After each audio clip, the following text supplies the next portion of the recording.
اعوذ باللہ السمیع العلیم من الشیطان اللعین الرجیم بسم اللہ الرحمن الرحیم بہ نستعین وصلی اللہ علی سیدنا محمد وآل بیتہ الطاہرین اللہم صلی علی محمد وآل محمد وعجل فرجہم۔ قال امام العلی علیہ الصلاة وازکی السلام ثروة العاقل فی علمہ وعملہ۔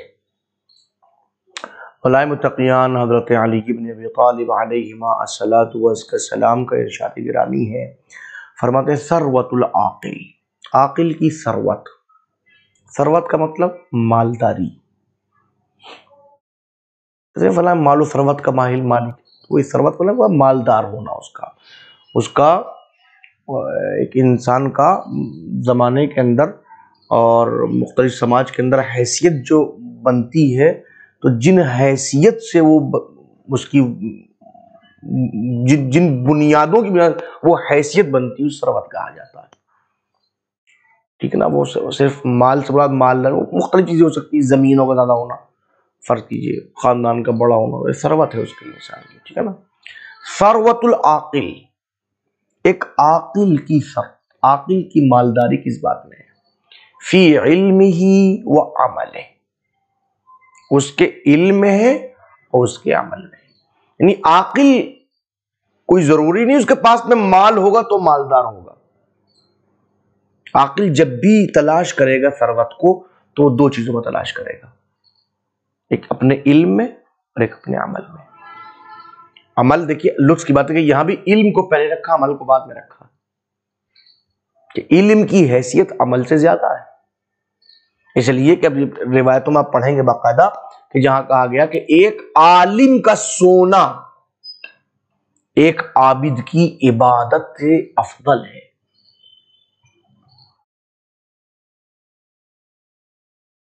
ایک انسان ہے جو عالم نہیں ہے مگر عابد ہے، رات بھر سجدے کر رہا ہے، اور ایک عالم ہے جو چادر تان کے سو رہا ہے۔ معصوم فرماتے ہیں اس کا سونا افضل ہے اس انسان کی عبادت سے۔ اب اگر وہ عالم ہے اور عالم ہونے کے بعد پھر وہ عامل بھی ہے، عمل بھی کر رہا ہے اپنے علم کے اوپر، تو الہ ماشاءاللہ پھر وہ عاقل ہے، اور عاقل کی ثروت جو ہے اس کے علم میں ہے، اس کے عمل میں ہے۔ اللہ ہم سب کو اپنے علم پر عمل کرنے کی اور عمل سے پہلے علم کے حصول کی، اور ان دونوں کے ساتھ ساتھ ہمیں عاقل بننے کی توفیق رحمت فرمائے انشاءاللہ۔ آئیے کتاب آپ کی نظروں کے سامنے۔ الخامس، پانچواں فرق ہمارا جو معجزات اور سحر کے درمیان میں چل رہا ہے اس کا ذکر کر رہے ہیں کہ ان اصحاب المعاجز یتبنون اہدافا عالیہ، جو اصحاب معاجز ہیں یعنی کہ وہ افراد کہ جو معجزات کو پیش کرنے والے افراد ہیں، نبی اور امام مراد نبی ہیں، جو باب نبوت چل رہا ہے، تو جتنے بھی اصحاب معاجز ہیں یتبنون اہدافا عالیہ، وہ بڑے ہدف کو سامنے رکھتے ہیں، وہ بڑے ہدف کی بنیاد پر معجزات کو پیش کرتے ہیں۔ وَيَتَوَسَّلُونَ بِمَعَاجِزِهِمْ لِإِثْبَاتِ حَقَّانِیَّہ تِلْکَ الْأَهْدَافُ نَشْرِهَا، اور وہ ان معجزات سے توسل کرتے ہیں۔ کس بات کا توسل؟ تاکہ ان اہداف کی حقانیت کو ثابت کیا جا سکے، جو ان کا ہدف ہے وہ نشرہا، اور ان اہداف کو نشر کیا جا سکے، پھیلایا جا سکے۔ وہ ایک معجزہ دکھا کے یہ بتانا چاہتے ہیں جو ہم کہنا چاہتے ہیں وہ حق ہے، توحید پروردگار حق ہے، اللہ کی عدل حق ہے، اللہ کی بھیجی ہوئی کتابیں حق ہے، اللہ کے بھیجے ہوئے پیغامات حق، الہ ماشاءاللہ وہ سب حق ہیں، اور وہ چاہتے ہیں کہ یہ ہدف ثابت ہو سکے اور یہ ہدف تمام لوگوں کو معلوم ہونا چاہیے۔ وہی اب یہ ہدف کیا، اہداف کیا ہیں؟ تتمثل فی الدعوہ الی اللہ، یہ تمثل کرتے ہیں، یعنی کہ اب حقیقتاً یہ متمثل بن جاتے ہیں اس سلسلے میں کہ اللہ سبحانہ تبارک و تعالیٰ کی طرف دعوت دے سکیں۔ وحدہ، اللہ سبحانہ وتعالی وہ اللہ کے جو اکیلا ہے، وہ تخلیص الانسانیہ من عبودیت الاصنام والحجارہ والحیوانات، اور انسان جو ہے وہ اسنام کی عبادت سے تخلص اختیار کر جائے، حجارہ پتھروں کی عبادت سے، حیوانات کی عبادت میں لگا ہوا اسے تخلص اور الگ ہو جائے۔ وَالدَّعْوَ إِلَى الْفَضَائِلِ، اور دعوت دیتے ہیں یہ لوگ معجزات کے ذریعے سے کہ لوگ فضائل کی طرف آ جائیں، وَنَبْذُ الرَّذَائِلِ، اور تمام رذائل سے دور ہو جائیں، وَاِسْتِقْرَارِ نظام العدل الاجتماعی ہے، وغیر ذالک، اور اس کے علاوہ وہ عدل اجتماعی کا نظام قائم کر سکیں، اور اس کے علاوہ اور مختلف چیزیں سامنے آ جائیں۔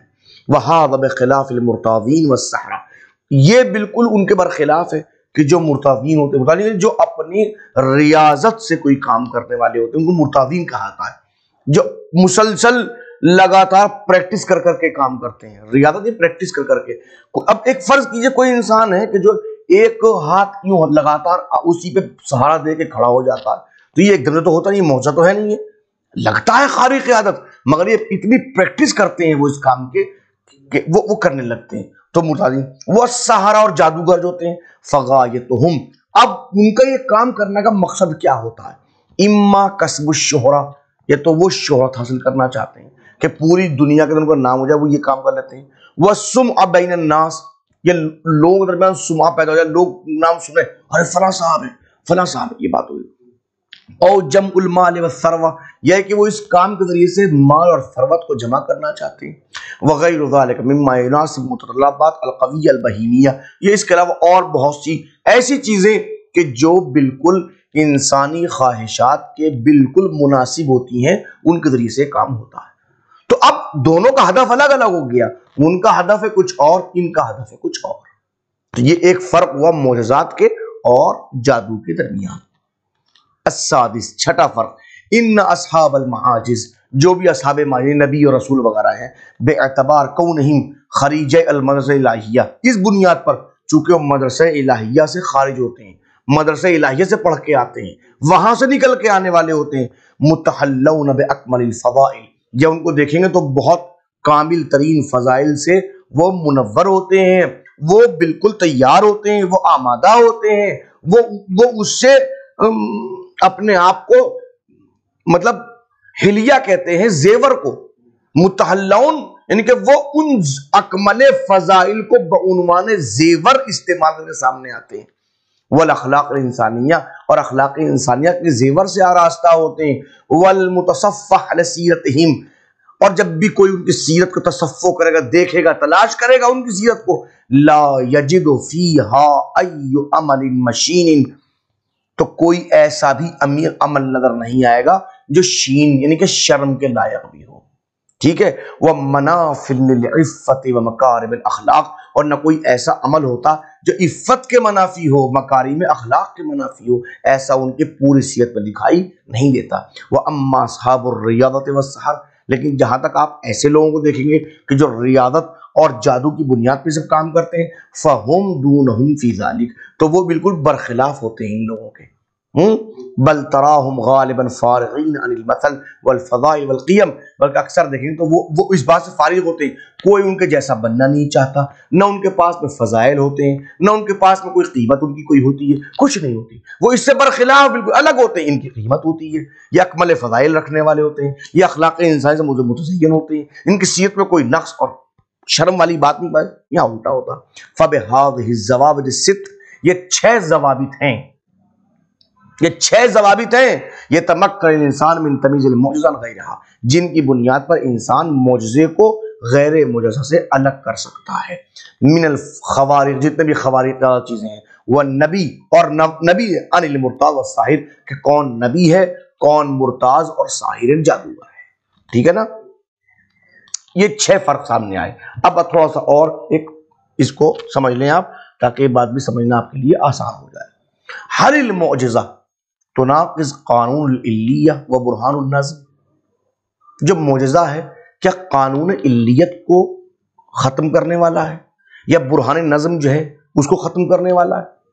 یہ دیکھیے آپ، یہ پوری کائنات عالم اسباب ہے، ایک چیز دوسری چیز کے اوپر موجود ہے، یہ علت و معلول، یہ علت و معلول، اس کو اسباب علل بھی کہا جاتا ہے، یہ قانون علیت ہے، جس کو یوں کہا جاتا ہے، بہت آسان الفاظ میں سمجھاتے ہیں کہ ہاتھ کو ہاتھ دھلتا ہے، اس ہاتھ نے دیکھیے اس کو دھلا تو اس نے فوراً اس کو دھل دیا. یہ اسباب میں یہ اس کے لیے سبب بن گیا تو یہ اس کے لیے سبب بن گیا. یہ عالم اسباب ہے. تو کیا معجزہ قانون علیت کو توڑنے والا ہوتا ہے، برہان نظم کا تناقض کرنے والا ہوتا ہے؟ کہ ثم ان المعجزات لا تعد نقضا لقانون العلیہ العام. یاد رکھیں معجزات جو ہیں وہ قانون علیت عامہ کے ناقض شمار نہیں ہوتے ہیں، جو توڑنے والے نہیں ہوتے ہیں، تو ختم کرنے والے نہیں ہوتے ہیں. ٹھیک ہے نا؟ فَإِنَّ الْمَنْفِي فِي مَوْرِدِ الْمُعْجِزَةِ هُوَ الْعِلَّةُ الْمَادِّيَّةُ. جو معجزے کی جگہ پہ آپ دیکھیں گے تو اس کی نفی کس بات کی ہوتی ہے؟ هُوَ الْعِلَّةُ الْمَادِّيَّةُ.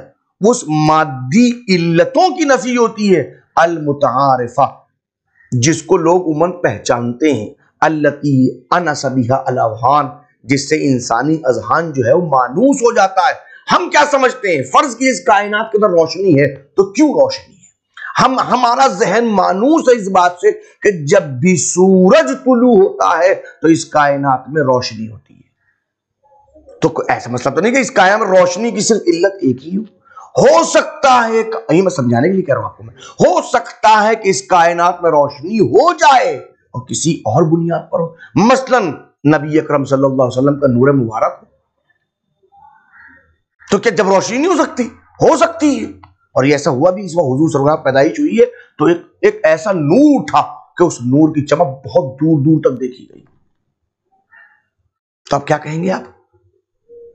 بات سمجھے نا؟ لیکن ہمارا ذہن مانوس ہے، سورج کے نکلنے میں روشنی ہوتی ہے بس. ووقف علیہ العالم الطبیعی، اور عالم طبیعی اس کے اوپر موقوف ہوتا ہے. واعتاد الانسان علی مشاہدہ فی حیاتہ، اور انسان اپنی زندگی میں ان چیزوں کو دیکھنے کی اتنی عادت بنا لیتا ہے کہ بس روشنی ہے تو سورج ہی کی بنیاد پر ہے. مثلا ولکن لا یمتنع ان یکون للمعجزہ علت اخرى. ہو سکتا ہے، اس بات سے کوئی ممنوع نہیں ہے، کوئی یہ امتناع نہیں ہے کہ ہو سکتا ہے معجزے کے لیے کوئی دوسری علت بھی ہو. لم یشاہدها الناس، ہو جس کو لوگوں نے کبھی دیکھا ہی نہ ہو، من قبل سے پہلے. ولم یعرفها العلم ولم تقف علیہ التجربہ، اور نہ اس کو کسی نے سمجھا ہو، اس علم کو کسی نے جانا ہی نہ ہو، اور نہ اس پہ کبھی کسی کا تجربہ بھی ہو، کچھ پتہ ہی نہیں ہو. بھئی علم کوئی ایک ہی چیز میں تھوڑی ہے، متعدد چیزوں کو. اللہ نے آپ کو ایک علم عطا کر دیا، ان کو 10 علم عطا کیے.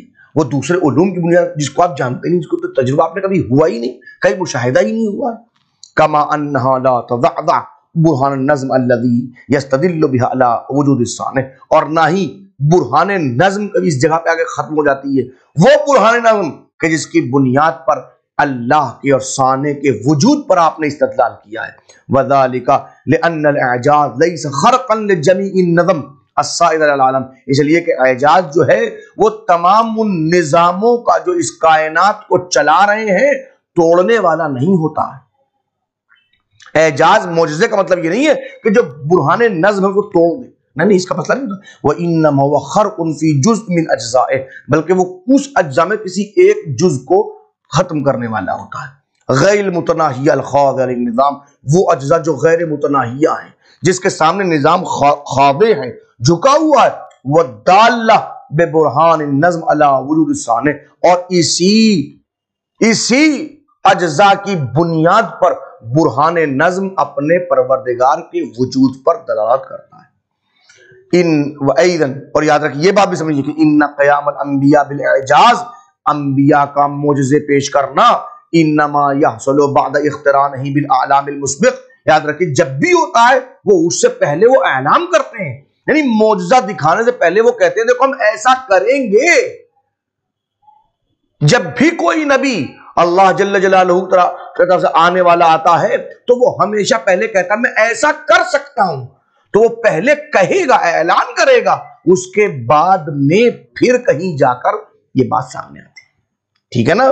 حتی یقف الناظرون، تاکہ لوگ جو دیکھنے والے ہیں وہ دیکھ لیں کس بات کو؟ الا ان خرق العادہ وقع بارادۃ القوہ، اس لیے خرق عادت جو واقع ہوا ہے وہ ایک قوت کی ارادے کی بنیاد پہ ہوا. القاہرہ، وہ قوت جو قہر کر رہی ہے، المسیطرہ علی الکون، اور اس پوری کائنات کے اوپر اپنی حیثیت جمائے ہوئے ہے. والمجری للسنن والانظمہ فی، اور تمام پوری کائنات اور تمام سنتیں اسی قوت کے ذریعے سے جاری ہوتی ہیں اور نظام بھی اسی کی بنیاد پر جاری و ساری ہے۔ بات واضح ہوئی؟ کوئی بات رہ تو نہیں گئی ہے؟ تو اس کا مطلب یہ ہے کہ یہ جو معجزات دکھائے جاتے ہیں نہ وہ کسی طرح کی برہان نظم کو ختم کرتے ہیں اور نہ ہی قانون علیت کو توڑتے ہیں، ٹھیک ہے نا؟